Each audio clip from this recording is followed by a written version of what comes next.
Classical computers have a difficult time representing the information associated with chemical bonds.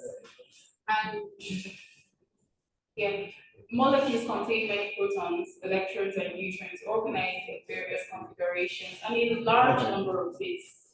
A large number of bits will be required for this information to be represented. As we can see here, this is how we calculate the number of bits required for a particular computation and its equivalent in qubits. Now, if we have one bit, its equivalent in bits is 2.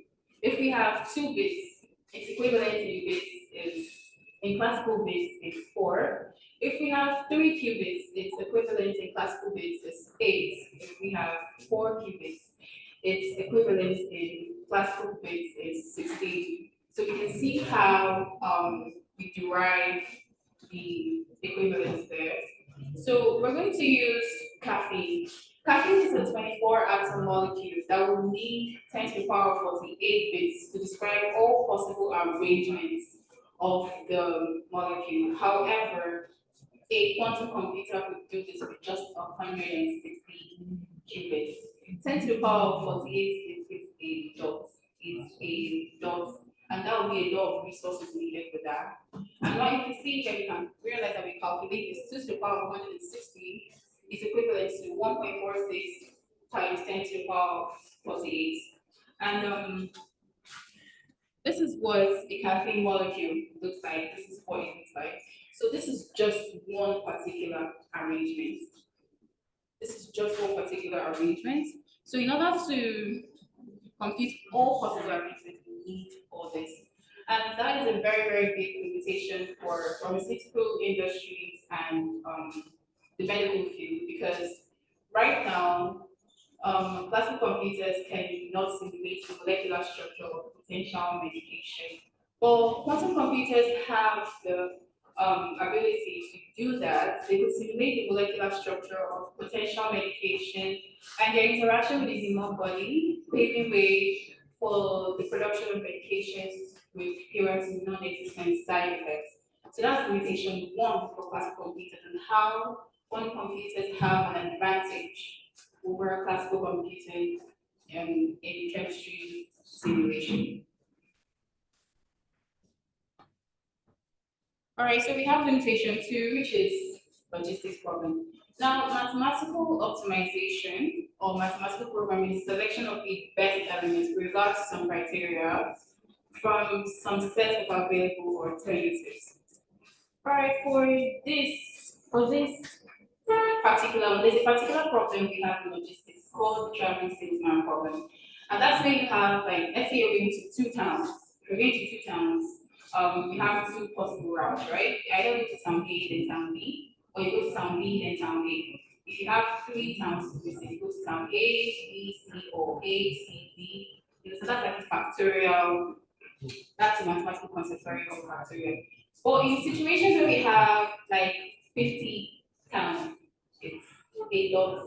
50 times a lot for a classical computer to compute, especially when it comes to finding the very best route. It's not about like finding all the routes, but finding the best routes.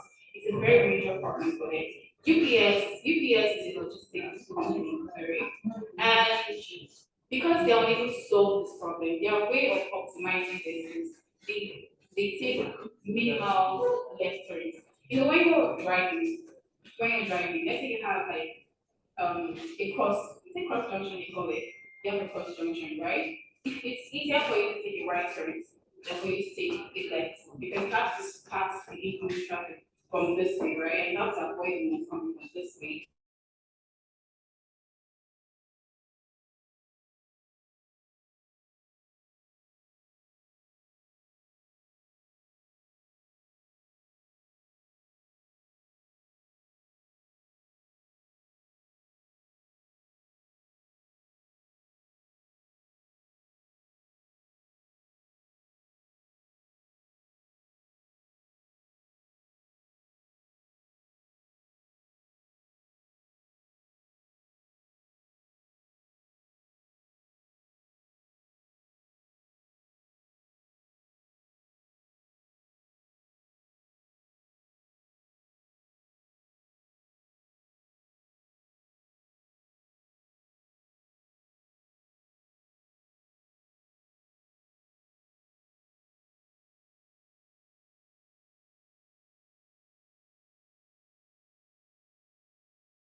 prime numbers that are used to make sure that your data is safe, because it's going to be very, very hard to counter.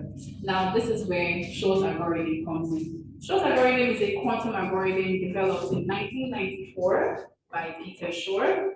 It is one of the few quantum algorithms with significant potential applications demonstrating a polynomial scale compared to the best classical algorithm. What they're basically trying to say is that the algorithm can factor integers in polynomial time on a quantum computer, meaning that a classical computer takes like say 10 seconds, a quantum computer can do it in like 0.1 second. That's like polynomial time compared.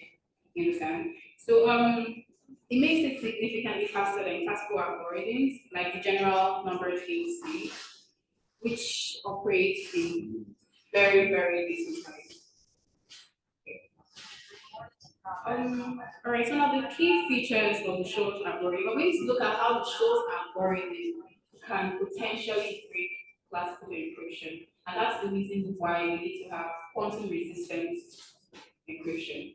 It's also a field in quantum computing. Like the first thing we talked about was chemistry simulation, right? How we can we can use quantum computing to simulate, so like that's like a career path on its own, not like a theoretical path entirely, coming from the computer science perspective. Computer science is more about addressing the problem, but then math-based theory, physics has the laws and everything. So yeah, the key features of Shor's algorithm is that first off, its purpose. Okay, sorry. Let me just tell you how it works. Now, Shor's algorithm combines quantum mechanics and number theory. I think that's the part in math. Dr. Diko will explain that later. So it combines quantum mechanics and the number theory. It can be broken into two main parts. And these two main parts is classical preprocessing, which Dr. Diko will explain some other time. And quantum period findings, which you also explain some other time. So after classical preprocessing and quantum period finding, a verification is carried out. But the verification that is carried out is not a quantum verification, by the way, it's a classical verification. So it's carried out after those two steps are taken. And once those two steps are taken, I think there's something called the quantum Fourier transform. If you've heard the Fourier transform in math and physics, okay, there's something called the quantum Fourier transform.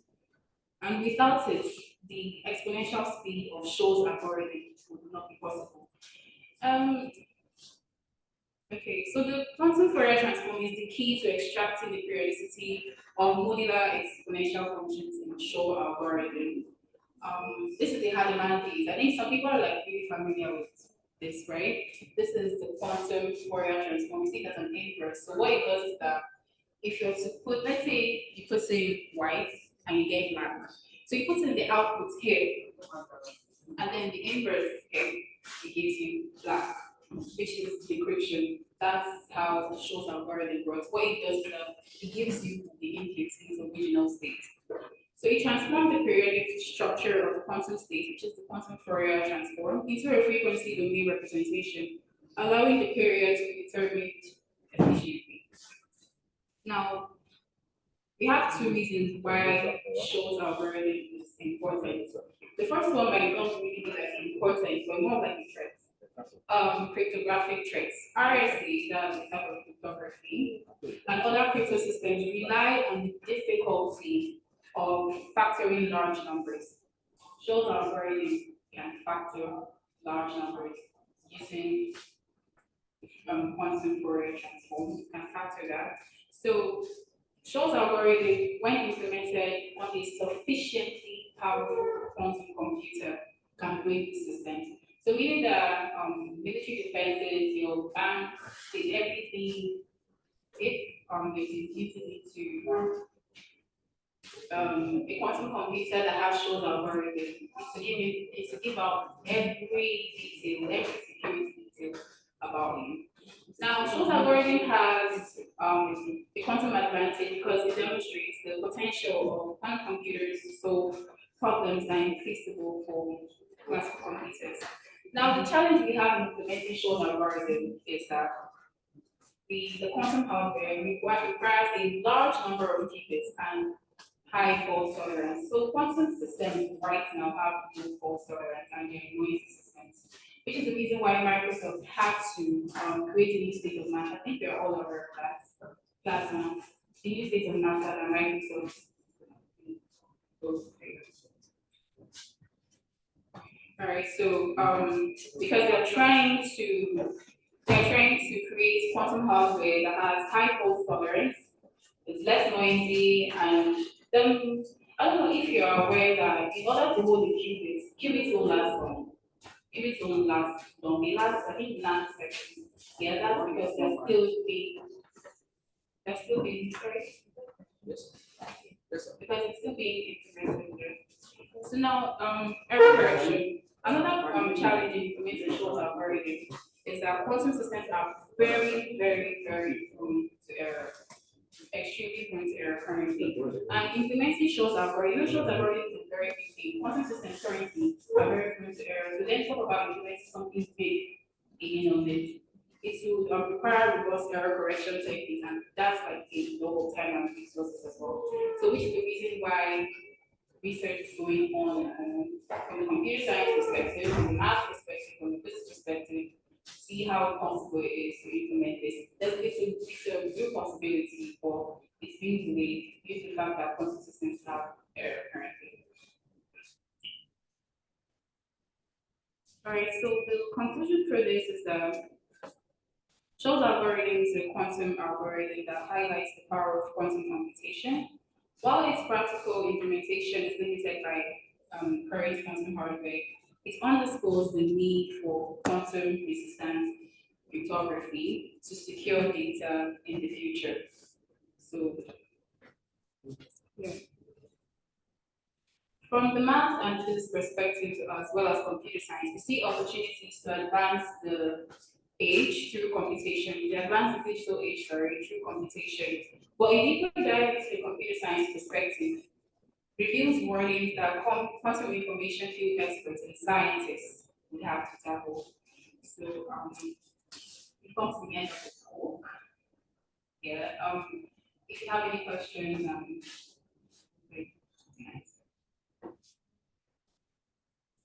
let's give her a round of applause.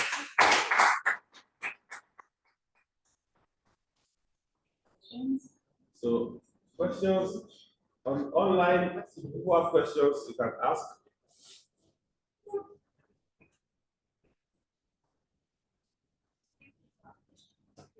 Akira, have a question? Okay. Ask your question. Ask the question. So, we were explaining how when you need the white, then you need to get a black. I usually get that concept. I think we're using this particular to explain. So I didn't get that part. We can just explain. Okay, I didn't use a white hole and a black hole for reference. We'll be using that during some of our tests. So no hands-on practicals. Before hands-on lab, we basically have hands-on practicals, white hole, black holes, using it for our quantum exercises.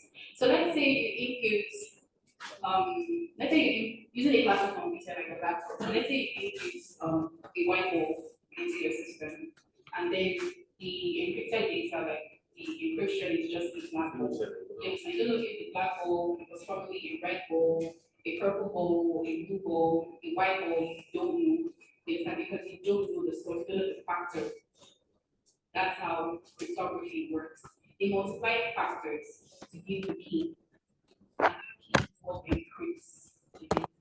You understand? But without the factors, you'll be unable to know the key. You understand? So Shaw's algorithm, Shaw's algorithm gives the factor, and with the factor, you'll be able to get the key. And once you get the key, you get the data. You understand? So it's basically like introducing the black hole back into shows algorithm, and then it gives you a key that help you access the whiteboard. For you to like it was formerly a whiteboard before it was deleted into the system and then it became a blackboard. You understand? That you have to do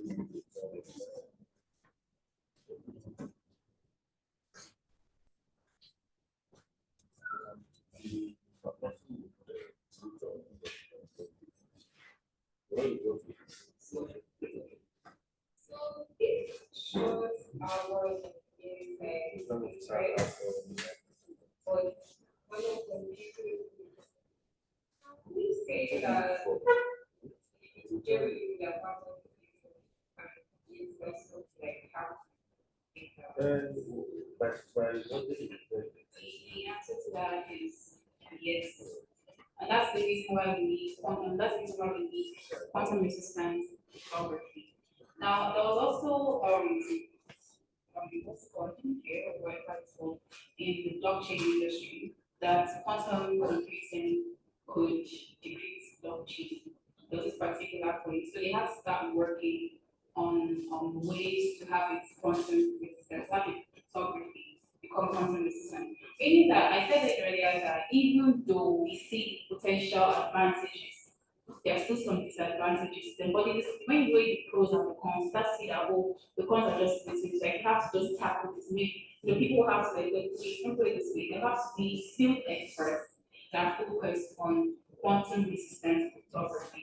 It's just like the same way when the internet was in let's say developed or yeah, when the internet was developed, it was still hackable. So they needed people that worked in cybersecurity. You understand? So even though we have like the pros there, we still have the cons. But then there are people that will tackle the cons. There are people that will tackle the cons so that the advantages will be able to like go through together. So any other questions? Thank you. Round of applause.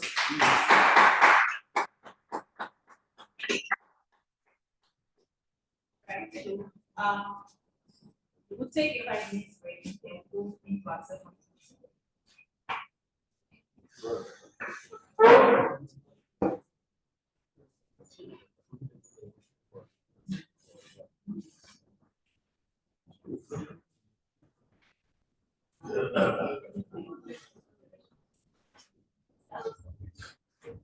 so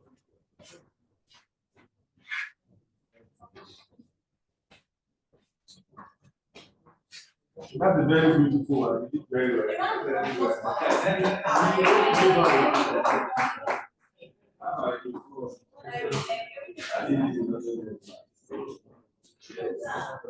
Yeah.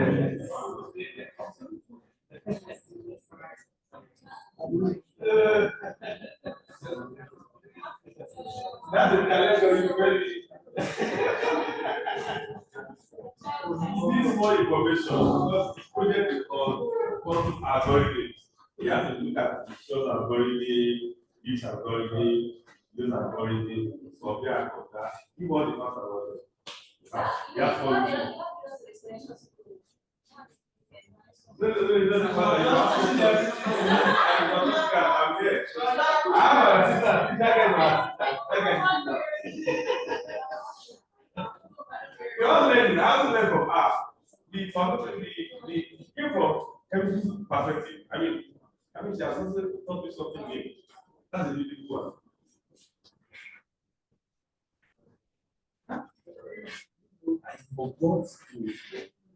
I forgot to send the picture of Dr. Dozie to you. No, we're not putting any picture of Ghana. So This you one, know the one that we printed was where for the flyer and I sent.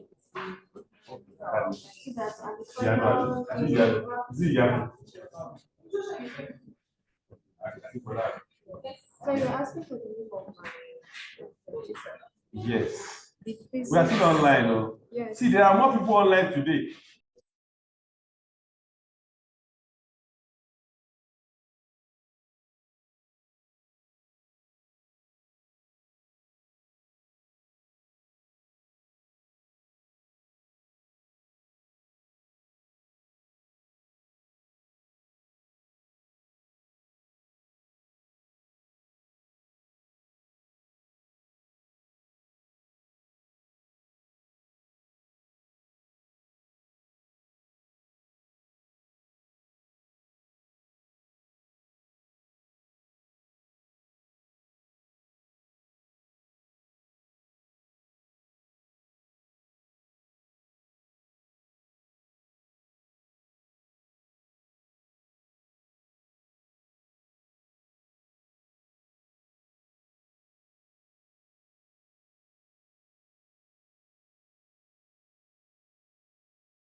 So now we're on the principles of quantum mechanics for computing. So I said there are four particular postulates from the postulates of quantum computing. In total, we have about 7 or more. So the first one is the state postulate, which says that every physical system can be described by a state vector, which is this here, the side between the bra vector here. So these vectors exist in what is called a Hilbert space. Well, I will not go deep into that. It was explained yesterday, and we will not be doing too much of mathematics in it. We are dealing mostly with the computational aspect. So the state vector is this, and then it is composed. This is the state vector for 1 qubit. So it is 1 qubit, and it has two possible states: the 0 and the 1. And then with the 0 and the 1, we have numbers in front of them. These are called the amplitudes. So now the 0 and the 1 in vector forms are shown here. You guys can't see my also. Okay. So the next postulate is the evolution postulate. This tells you how the state vector grows. So now you have a qubit. The qubit is in states. You don't know what state it's in. It's in state 1 with a particular possibility, with a particular probability, and it's in state 0 with a particular probability. So now you have that. So how it evolves with time, how it changes with time, that is what the time evolution postulate talks about. So in quantum computation, in quantum physics generally, when you apply when you perform an operation on a state vector, you do that with what you call unitary operators. We use unitary operators because we want to be able to get back the information even after we've transformed the original state vector. That is why we use unitary operators.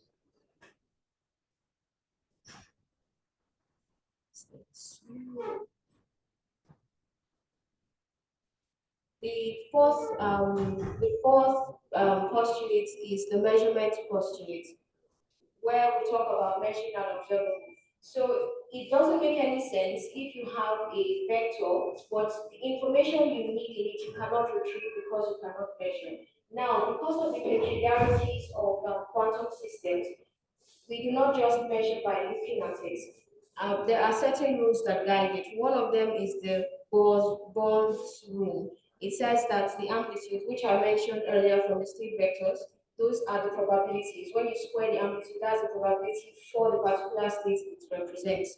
And then we'll talk about the composition postulate. So the composition postulate basically talks about how you grow quantum states, how you grow the Hilbert space that represents a quantum state.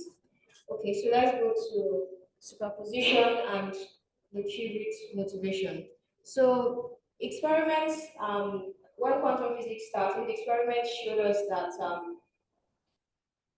particles could exist as a wave and the particle they could behave that way. So that was what led to the birth of quantum physics and coincidentally quantum computation. So how this applies to quantum computation. So from the definition of a qubit, we can see that the vector psi is equal to alpha ket 0 plus beta ket 1. Now, I mentioned before by Bohr's rule that the alpha in front of the 0 is when you square it, when you find the norm, it's not just the square because sometimes they are complex numbers. When you find the norm, that will give you the probability. So now this state exists in a superposition. So that means you can look at this whenever you have the state vector can be in either of these two positions. It can be in the 0 position or in the 1 position. But which of them it is in is determined by this amplitude in front of those states. Sorry. So the example here just shows how to create a superposition. There's something called the Hadamard gate.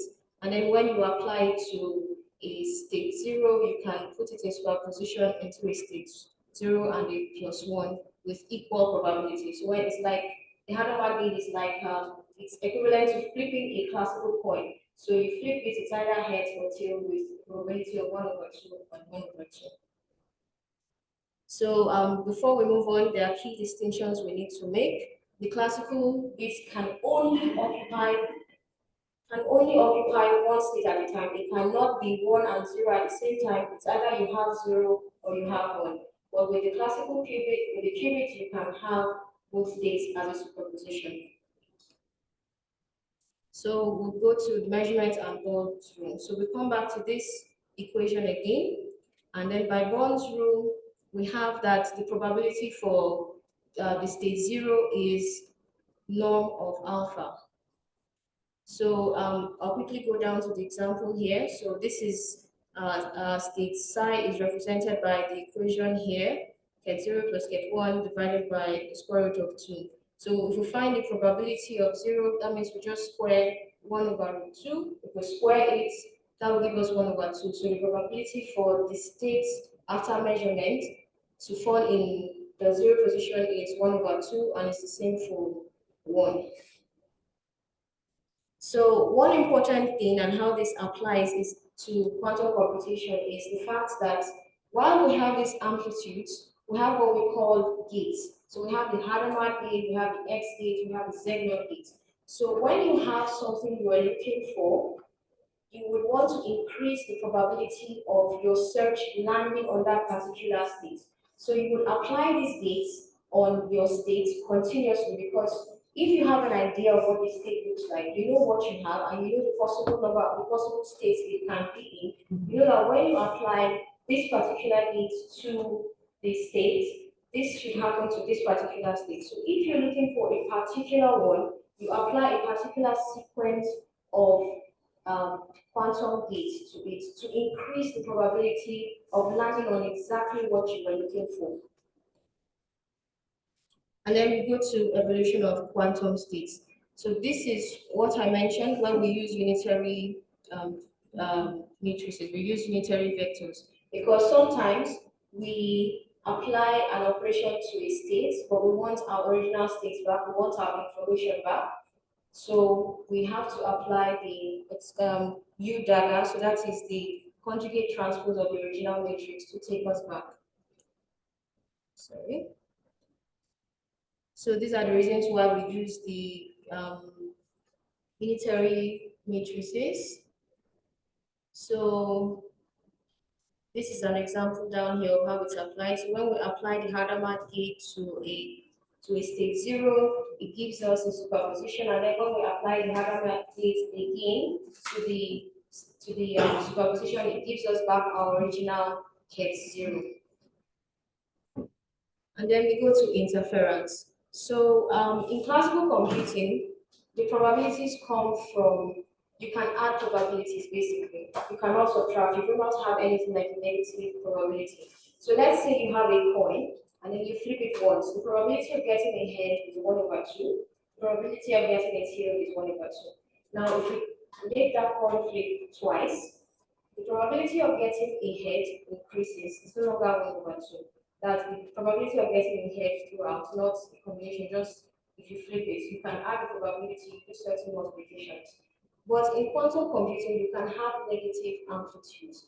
And this is very useful. In quantum physics, you can have negative amplitudes. And this is very useful because it helps you reduce probabilities again. So when you have negative amplitudes, you can, let's say you have a state, one side is minus 1 over root 2, another one is minus 1 plus 1 over root 3. And you want to reduce it, you can either add them or subtract them from each other to amplify or reduce certain states in order to get what you want. So basically, quantum computing is just playing with atoms at the atomic level, applying operations on them to basically optimize your operation. In classical computing, you just have to search and look for what you want. Or in quantum computing, you apply operations to reduce amplitude, to reduce the chances of what you need, to reduce the chances of what you don't need, and increase the chances of what you are looking for.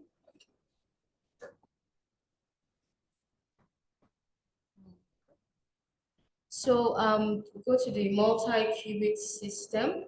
So this is how this is how you scale. In classical computing, when you want to scale your operating system, you add bits. you just add. So you have 1 GB of memory, you need to, you just add another one. In quantum computing, the mathematical operation is called a tensor multiplication. So what happens here is that in classical computing, it's the same drawback happens. You've increased the number of bits you have, but you can only have access to one of them at a time. You can only know one at a time. You do not have access to seeing all of them, having them at a glance. But with qubits, what necessarily happens is that after you've done the tensor product, your Hilbert space grows. So basically, each individual state under the entire state for the system you are looking for is a state. And then the entire system itself is another state on its own. So it's like states inside a state. That is why the superposition is even possible in the first place. So it's a container with other little containers in it.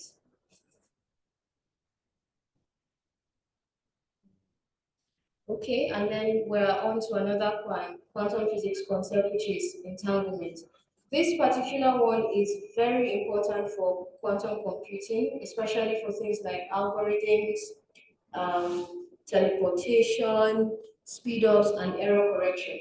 Because this is basically what is behind most of the quantum advantage, excluding the fact that you have access to multiple things at a time. So basically what happens is, let me go back to a few slides. So, okay, hold on. Okay, so here we are. If you look at the vectors for the state 0 and 1, the way we have vectors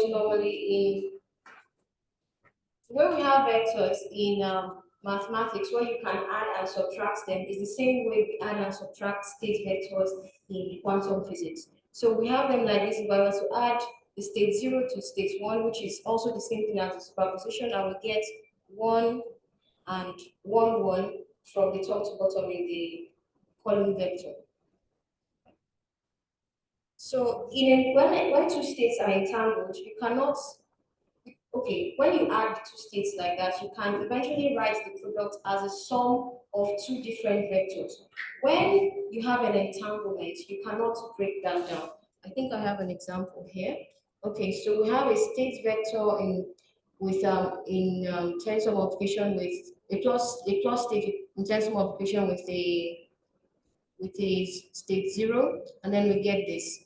So we see where the factorization is coming from, and then we see the final product. But then when they are entangled, there is no amount of factorization you do that will get you to have separate things. They are entangled, they are entwined. So whatever affects one qubit, one state will affect the other state. And this is very important for things like quantum teleportation. So when you are sending information to someone and you've sent the information, when you take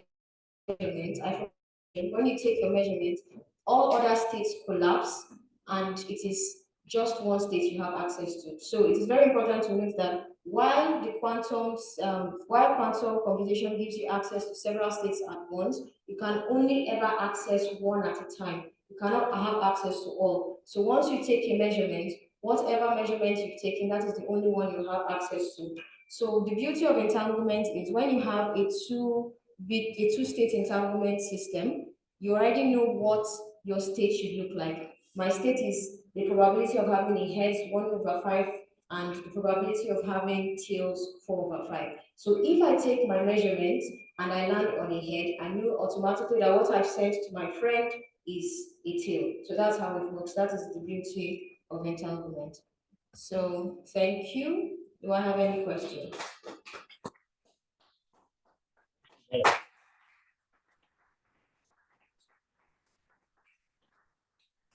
Any question?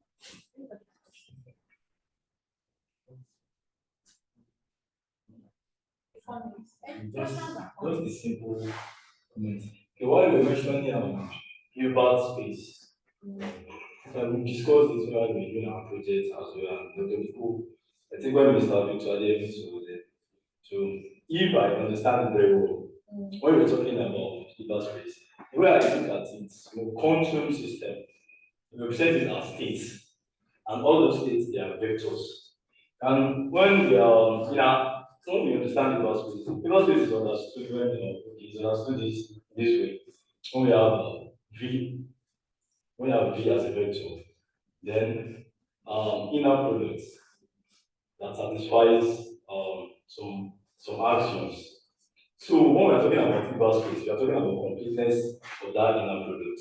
So those states in quantum systems, there are operators that act on those states. One of those operators we can say unitary operator. So there are different operators acting on those states, and those we can also have a linear combination of those states. So hyperspace explains it's just like an environment that in like one concept that explains all the space operators operators. Okay, yes, the space is advanced by quantum physics.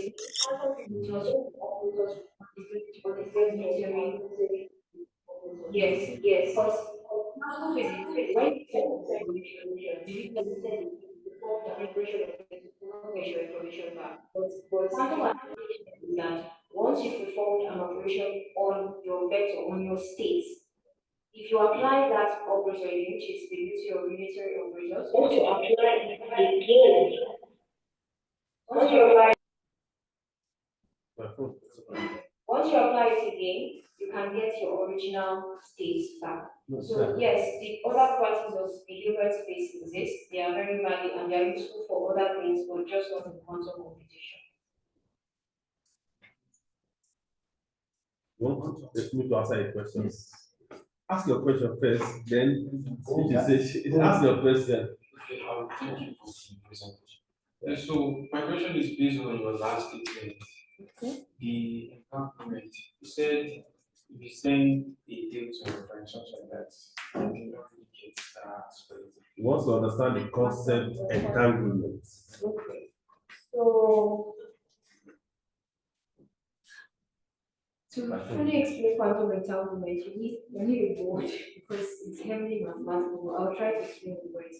So what happens in quantum entanglement is that you have states, you have two different unique states. They have nothing to do with each other from the beginning.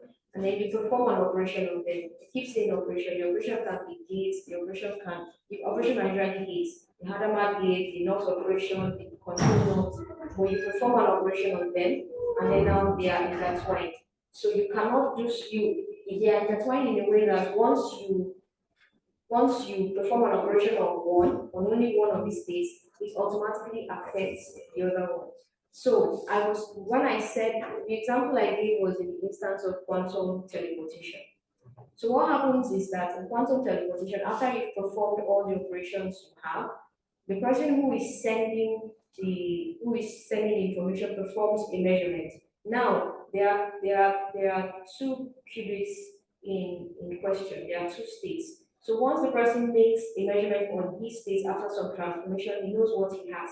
Now the beauty about this is that no matter what is happening, you know what your state looks like. The psi is equal to alpha zero plus whatever. You always know what your state looks like. You do not know where exactly it is at that moment until you make a measurement, but you know the probabilities. You know that okay, out of 100 flips, I will land 17 times on this, I will land 12 times on this, I will land 2 times on this. So all the operations you have is just to increase your chances of getting a particular state in the whole of the substates that you're looking for. So in quantum teleportation, after those things are done, you will now have two entangled states. So once you perform your measurement, you know what you have. So because you already know what your system is supposed to look like, your system is a combination of this possibility and this possibility. Once you get this possibility, you automatically know, oh, the one I sent is that possibility. So that's how it works.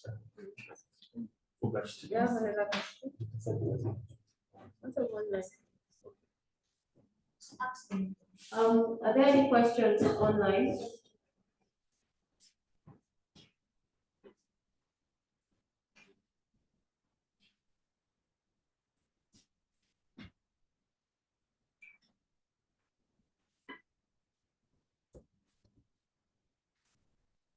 He wanted to ask a question. Why is he not asking again? No. Ask now. Ask now. We are all learning.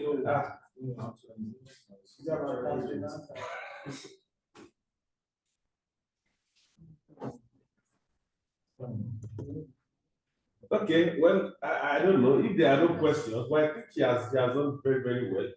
Yeah, because I'm quite marveled at this presentation. Please let's go ahead.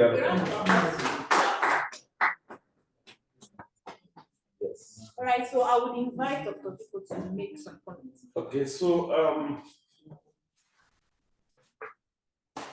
well, I'm happy that we are seeing it for ourselves that these things are quite possible because now ideas are coming from the individual that are participating in, let's say, the workshop or the school. Okay, and based on what each person has learned.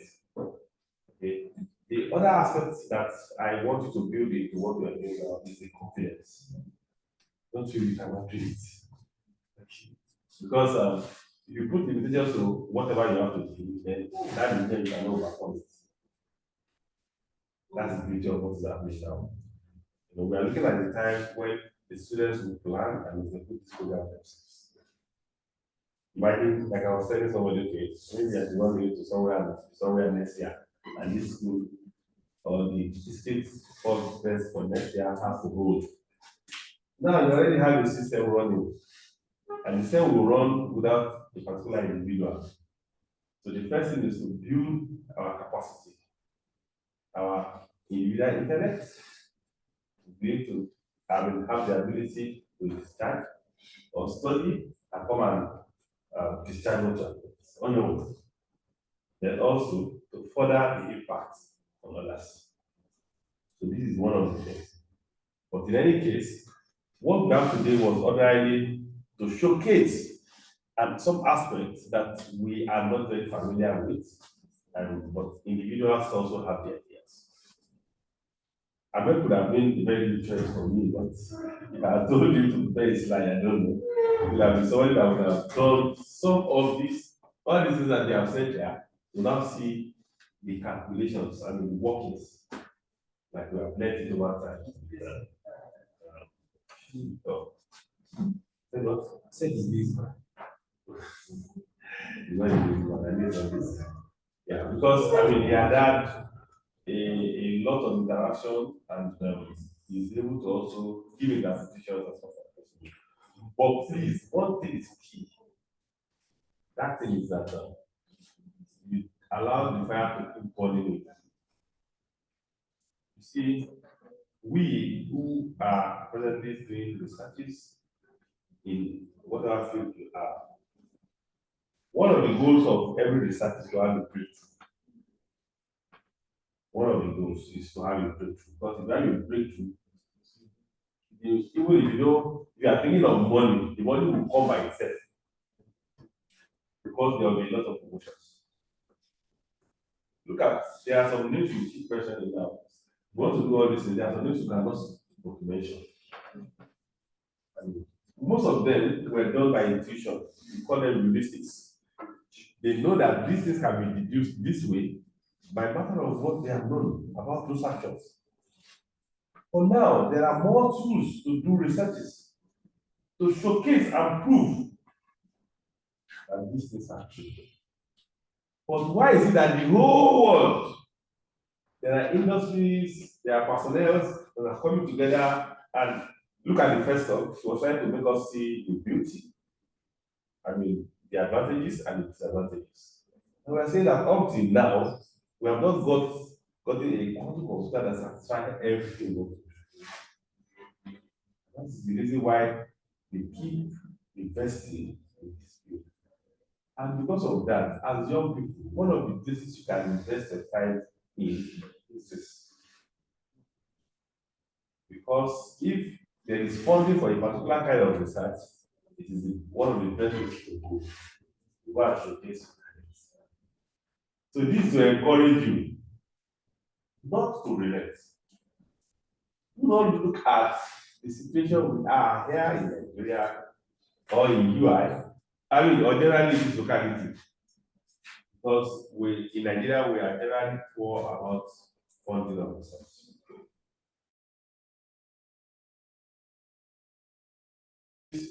Abroad that fund research with total completion.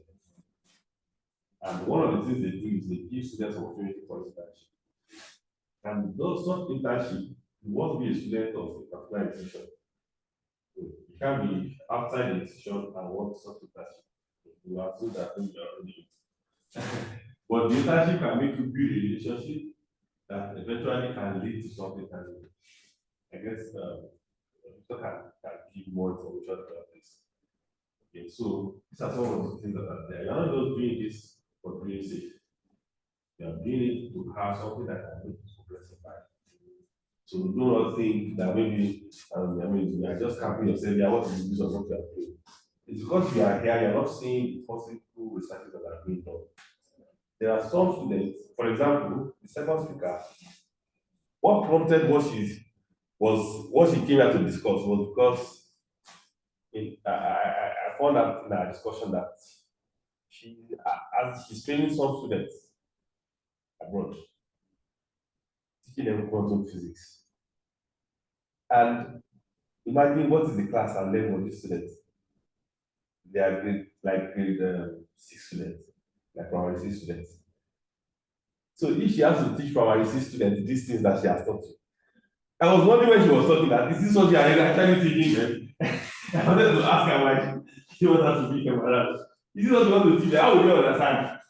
And look at that. If in that part of the world they are decided to teach from that level, you can imagine if these students are coming up, even if they don't read physics, they know the tools that they use in physics. And all they want to make them do is to have that basics as they have a clear understanding, so that when they come to think with using the computer system, given the packages to use, they'll be able to do or manifest beautiful things. Like I mentioned in class this morning when I was computer, because I told them that we are brilliant, our generation, we are brilliant, no doubt. But your generation is smart. You are smarter than the generation that is brilliant. So you do not need to do as much tedious work to achieve the same level of achievement that those who are very intelligent and brilliant have achieved. And that is the reason why you see it is easier in the Western world to achieve more. And another beautiful thing they do is they collaborate.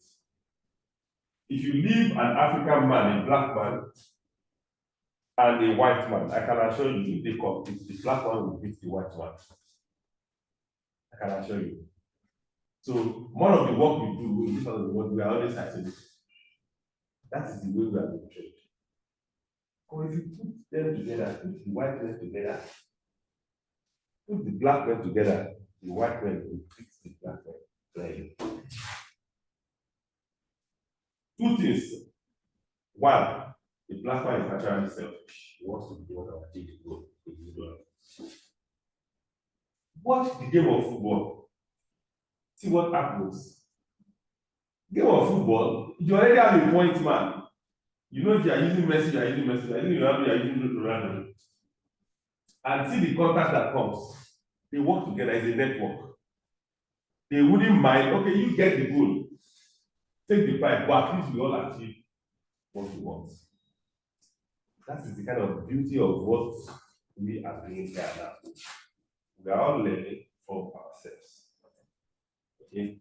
But you see, in a case where you decide to be selfish, you want to be it alone. Start with the ball from the midfield. Let's see if you can get to the goalpost alone. You can imagine how it goes. Even Messi will not do that. Occasionally it will come, but that will be a game of chance. Maybe Maybe it is an entire state. There's no other player. Yeah. Yeah. But that one has to do with the lot of skill, individual skill, okay, which is embodied in as one. Well, I mean, so these are the things. So the problem we have now is to ensure that we also now try to push this study far above the level that we have left. Okay, and I bet it to you if you can do more with a little bit of research. It takes some time, but with collective work, the time will be lesser. But if you want to do it alone, the time will be more. For example, I started trying to do things like this as far back as 2016, when there is even no information about it. But the only thing is I read papers, and I know that in my research papers, there are so many terms I need to see, I need to understand, but I'm not very close to them because I am a mathematician and I didn't do physics for advanced level, whereby I can say, oh, I did quantum physics. And okay, the first guy that I supervised did a project on something about mathematics, physics, and mathematics, quantum physics, and AI, or something like that. As far as I can say, AI is now what everybody is looking at. So imagine a project that was done in 2016 here in this department. And one thing that motivated me so much was that guy I supervised was a top class student. I used to call him now he's a footballer. He was a mathematics student, but he was the best footballer in the center. Call him now, yes. During the course of the project, he learned LaTeX. He typed the work in LaTeX. I mean, with the guy I gave him, he was able to put both the physics and the mathematics I wanted together. And he was the one that talked about the spherical parts. I don't know, you know that. He was the one that first brought that thing to me as a project student. And he was explaining the bugs, I was doing this, and I was like, wow. Ronaldo, and people think you're not brilliant. So that's why I don't project students. And whatever level you are, I mean, I only try to bring out the potential that I can see in you. And you know, the boy was so paid because he had just a sister, and his sister was telling him that, okay, try to make sure you get it work. So they didn't get it because he wanted to work in the bank. The guy is somewhere at work, I don't know what he's so present. Okay. So these are the things. Do not limit your potentials, even when you do not believe. And you see, the opportunity that can come your way, you can't know now until you find yourself there and they ask, what can you offer? What can you do? I mean, interestingly, the job market today is to look at what's correct and what you can offer that field that's correct. So this opportunity is to expose us and to make us learn what in the Western world they are also doing. Here, we're in one corner of the world. But one thing is, in Africa presently, there are some groups that are looking out for what can be achieved in Africa. Okay, the group, we call it the African Consortium of Quantum Field or something.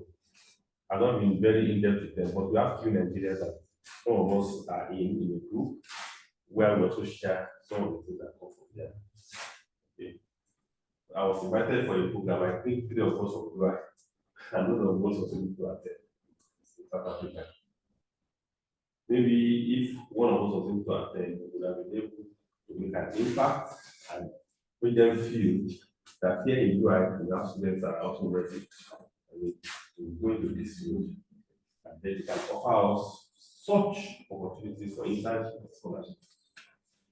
But do not limit yourself. The thing is coming down to us now.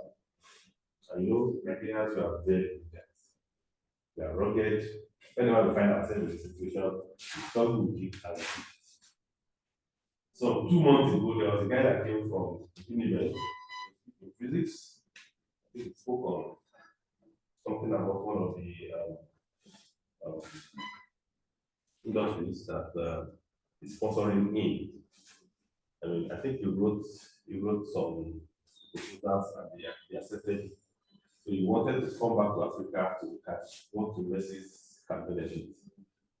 Joy of Physics finally working with you so that they can have maybe like a collaboration that students of physics can go directly. Somewhere in Europe, that kind of like a full place. So these opportunities are there. So anytime you are able to happen to train, do not fail. Don't just remain with your mathematics. This is the time that you have to add everything you can add to it. You can have what I've said. I think tomorrow we'll have 2 talks. One from somebody in chemistry, and I hope what she was trying to describe today, and you can see the way the lectures are going now. When I gave my talk yesterday, I just gave the general talk. And from what I have said, other talks is coming in using those tools. Now, she has done talks about chemistry today. A doctor from chemistry is going to do us a talk in Woman tomorrow. She has a session with us. And then somebody is going to speak on Q Nigeria, who is also a quantum, one of the quantum Nigeria members. Okay, he is going to, I don't know which state he is, I think whether, I'm not too sure, don't let me, he will give his introduction himself. So it's not one going to speak. And by the time we talk again, it will be a build on what we have discussed. By the time we finish this theoretical concepts, next week we'll look at the hands-on, where we'll do more of what happens with Python, like that's introduced. So you can learn. And whatever you learn, can I take it away from you? I can't. It's for you. So, but consistency is very important because we don't want it to be that what will happen, we are not there. So, whatever little thing you can benefit, so that you really want to take a step out, you put in your CV that you have done this, you have attended this, you don't know who your CV might fall into his hand. And they might be leading people that have that expertise, who understand a bit of physics, a bit of mathematics, a bit of quantum computation. You now give you the environment to work. And these are the things that happen. When you see that they select people for opportunities, they look at what are the things you have that you can build on. It's difficult to see people that will select someone that does not have anything in him or her. Because it means they are going to start paying you. And I remember I attended a meeting this afternoon of UI research. There is this program we do every year, where the researchers in UI display for all departments and faculties. I was in that meeting today to represent one of our senior members of the faculty. I mean, and they were saying that the industries are telling them that when our graduates come to them, they don't really see what they can offer them. And it takes them 6 months to train graduates, no matter the level that they are, before they can start using them. And you know, 6 months is a lot of time for an industry. You want to make people with every day. You have to wait for 6 months to train people that you use it to make that profit. Before you know, I mean, the world is a challenging world now. So all these things that you have exposure to, for you to hear and listen to, is for you to now have a rethink of the kind of thing you picture for yourself. This is the university. Okay, if you step out of the university, then you should be somebody that can stand on your own, I mean, in different fields, depending on where you are, where you can be. So these are the things that makes us want to ensure that we continue this every year. I'm happy. I hope we have one junior, lower level students come to join, so that next year can be more robust. I mean, like this year is more robust than last year. This year I will be having a program for 3 weeks, and we hope, we'll enjoy it together. So I don't know if you have questions, interactions, comments.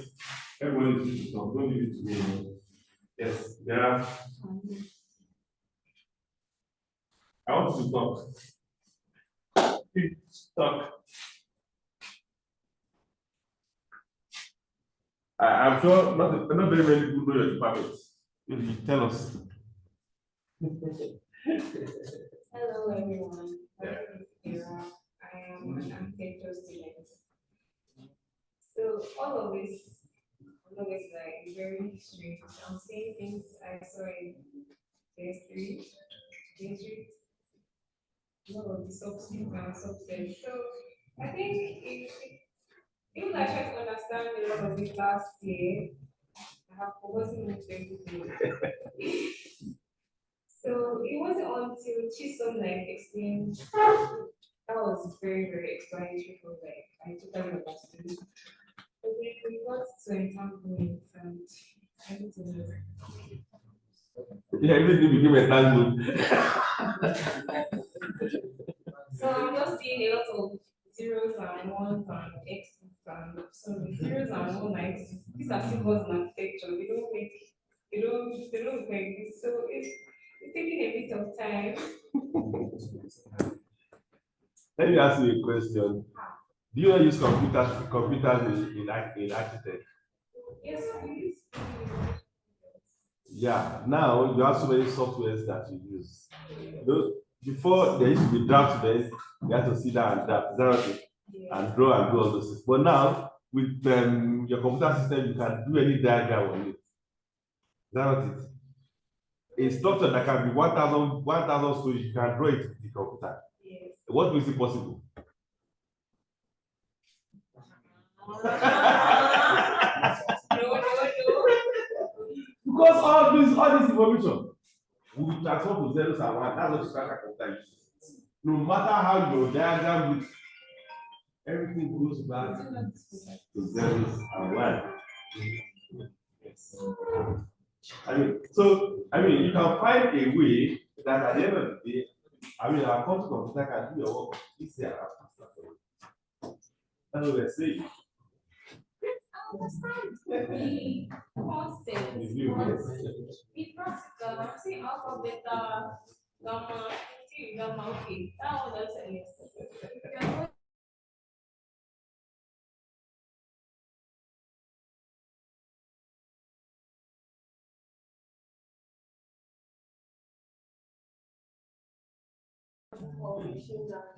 And then now you moved up to you have higher level language like Python and whatnot. So current quantum computing is at very beginner stage. So we are still doing all the hardcore things. So sometimes we need the mathematics. You need to understand what the states look like. You need to understand this is a physical representation of what is going on. But then you get to the point where you just, oh, 1 plus 1. You're getting this. Okay, so that's an experience from Ghana. I don't know who also wants to comment. Ahmed should also comment. Yes. What are you doing? You should comment.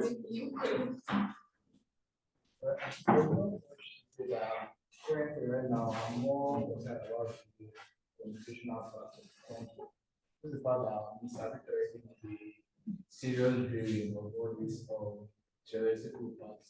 I think that was like a few months back, before it went back to yes, so just a few months back. So I'm more familiar with the theoretical part, but the coding part is still, I'm still behind in that. So that's what I'm working on. So the program I've been reading is child away and speaker child away and choose from the books presented with them and also keep them. So yeah, really. Thank you very much. Thank you very much. For your comments and yes, for your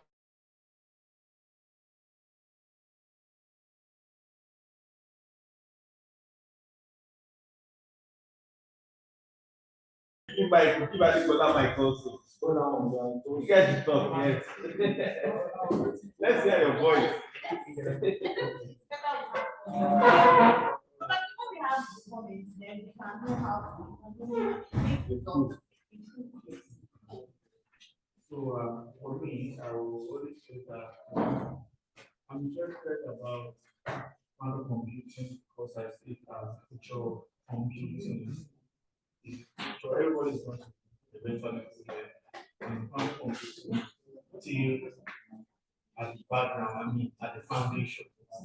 And it's good that we get into it when it comes to just starting so that we have better edge by the time it becomes a full-blown thing, just like the internet boom of 2000, I think it was 2000. Yeah, internet boom, everybody, this is how it started. Nobody really figured everything out at the beginning. So I think for me, it's okay if you don't figure it out entirely. It makes sense. Even, when I did a course by Kubit, sometimes ago, and I said, don't worry. Because all the mathematical jargon they were just writing at me, we were using Google Colab to run some of our codings and all of those things. Well, I know the instructor was saying I know you might not understand everything, but don't worry, just follow. Just follow. And someone came to give us a lecture sometimes. It was really the practical application of quantum computing. Everybody wants to optimize. There's no field of endeavor today that they are not working on how to increase on their productivity. I mean, literally optimization. And classical computer has limitations when it comes to optimization, like the examples that children gave on traveling, since person, and of course. So you want to look for the most efficient way to go about your business.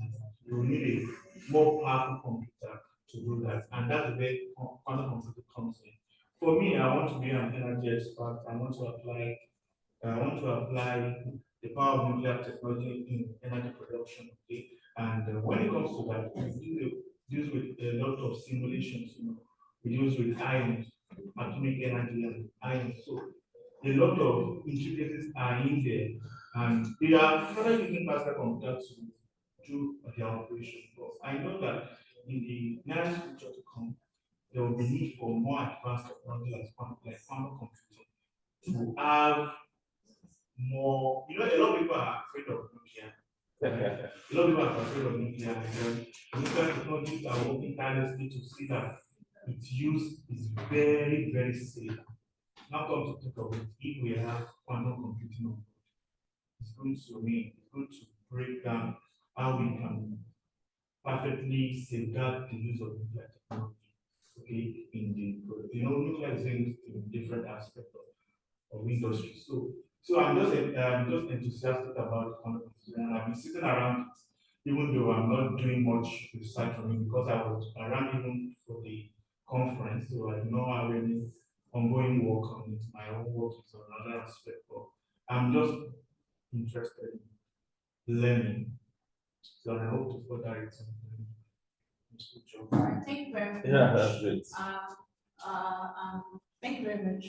Thank you all for coming and also for your comments. And definitely, we have heard what you said and look for improvements in our upcoming, days to come also. Okay, so we've come to the end of today's program.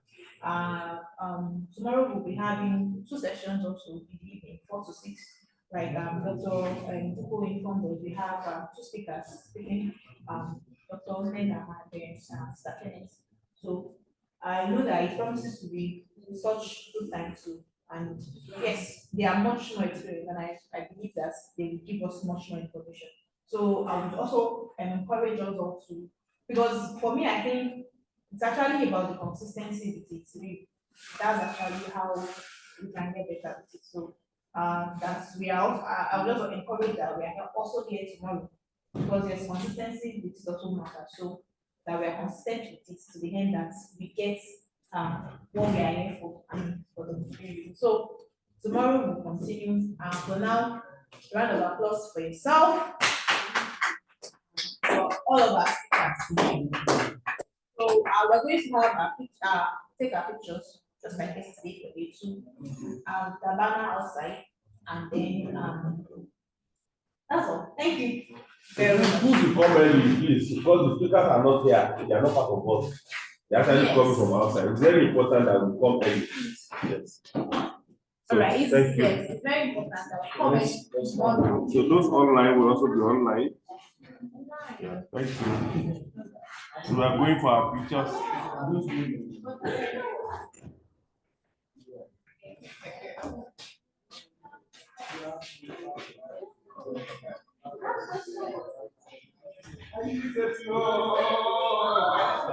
Why you imagine see that? And you hear that thing because you know the word.